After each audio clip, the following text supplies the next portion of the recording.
When you travel through cities in countries like Peru, Bolivia, and Chile, you can easily encounter indigenous peoples everywhere. In Brazil, both in cities and rural areas, it's also common to see people of African descent. However, what's striking about Buenos Aires is that when you walk through the city, you notice that almost everyone appears to be white. You might even feel as if you're in a European city. In the late 19th century, Argentina was the fifth wealthiest country in the world. It exported abundant agricultural and marine products to Europe, creating a demand for sailors and dock workers.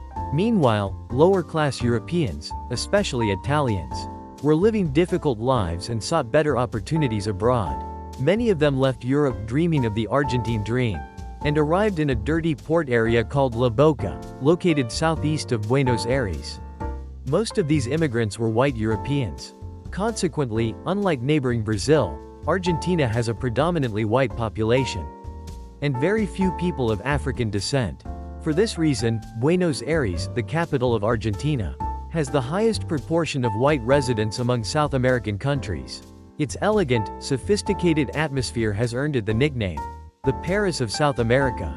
The city, one of the largest in Latin America, derives its name from Spanish. Buenos Aires literally means good air. Buenos Aires was founded in the 16th century by a Spanish expedition, led by Pedro de Mendoza. Some remnants of the original settlement still remain in the San Telmo district in southern Buenos Aires. During the 18th century, as Spain sought to defend the region from Portuguese forces invading from Brazil, Buenos Aires became part of the newly established Viceroyalty of the Rio de la Plata, independent from the Viceroyalty of Peru.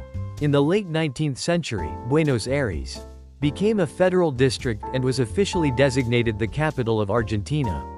The Casa Rosada, the Pink House, became the presidential palace. Argentina's liberal government actively encouraged European immigration to promote national development, resulting in a large influx of European settlers. Many Italians settled in La Boca, a port district at the mouth of the Riachuelo River, and it was here that the tango was born and flourished through their influence. The charming old quarters of Buenos Aires are filled with romantic restaurants and lively night spots. The city's architecture, streets, and parks are largely European in style. Residents of Buenos Aires are often called porteños, meaning people of the port, much like how Koreans might refer to fishermen as boat people. Major tourist attractions in Buenos Aires include the National Congress, the Buenos Aires Metropolitan Cathedral, the Cabildo, San Martín Park, Plaza de Mayo, and Avenida 9 de Julio. Florida Street and La Valle Street are always bustling with tourists, while the San Telmo district is famous for its tango bars, such as Bar Sur and El Viejo Almacén. Other well-known landmarks include the Teatro Colón, Recoleta Cemetery, and Caminito. The Argentine National Congress. Built in 1863, the Congress building is a grand, Greco-Roman style stone structure topped with an impressive green dome that rises 96 meters high.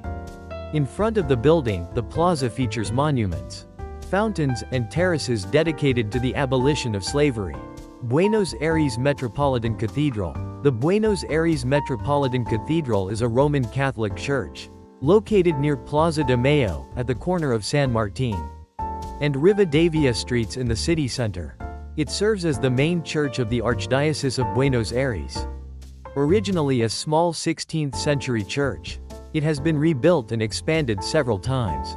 The current structure combines an 18th-century nave and dome with a 19th-century neoclassical facade that lacks bell towers. Inside, visitors can admire 18th-century religious statues, altarpieces, and rich decorations in Neo-Renaissance and Neo-Baroque styles. The Cabildo. The white building on the west side of Plaza de Mayo is the Cabildo. During the Spanish colonial era, it served as the city hall and main administrative office. After Argentina's independence, it became the Buenos Aires City Council. On May 25, 1810, the Argentine Declaration of Independence was proclaimed from its second floor, in front of a crowd of citizens. Today, the building houses the May Revolution Museum, which is open to the public free of charge. Though modest in size and simple in display, it holds deep historical importance. Plaza San Martin, located in the Retiro district in central Buenos Aires. Plaza San Martin was named after General José de San Martín, whose statue, crafted by French sculptor Louis-Joseph Damas in the 19th century, stands proudly in the center. The park's wide lawns, ancient trees, and peaceful paths make it a popular place to relax. The famous Florida Street shopping area is nearby, and within the plaza stand 19th century monuments honoring the general, as well as the Falklands War Memorial. The central clock tower, originally known as the British Tower, was a gift from British residents in 1810. After the 1982 Falklands War, it was renamed. The 75.3-meter-tall tower bears carvings of thistles and roses, symbols of the United Kingdom. Florida Street. Florida Street is the liveliest area in Buenos Aires, comparable to Myeongdong in Seoul, or Gwangbok-dong in Busan. It is lined with banks, shopping centers, and stores selling antiques, art, and souvenirs. However, the real charm of this street lies in its vibrant street vendors and performers, creating a lively, bustling atmosphere beloved by locals and tourists alike. Plaza de Mayo. Plaza de Mayo is perhaps the most iconic square in Buenos Aires. It became globally known about 40 years ago, when 14 mothers, whose children had been abducted by the military dictatorship, began marching around the square in protest. After democracy was restored in 1983, many military officials were tried, though not all crimes were exposed. Under President Nestor Kirchner's leftist government in 2003, investigations resumed, and hundreds of military officers were retried. Argentina has since become a symbol of human rights activism. Avenida 9 de Julio. Avenida 9 de Julio in Buenos Aires is the widest avenue in the world. Named after Argentina's Independence Day, July 9, 1816. The street is 130 meters wide, wider even than Seoul's Sejong Ro before Gwanghwamun Plaza was built. At its center stands one of Buenos Aires's most famous landmarks, the obelisk, a 67.5-meter high monument built in 1936. Buenos Aires is also known as a shopping paradise in Latin America, offering great joy to shopping enthusiasts. In 2013, CNN ranked Buenos Aires 7th among the top 12 best cities for shopping, with Seoul placing 12th. CNN evaluated cities based on accessibility, ease of public transport, value discount levels, variety, and professionalism, friendliness of staff, each rated on a 10-point scale.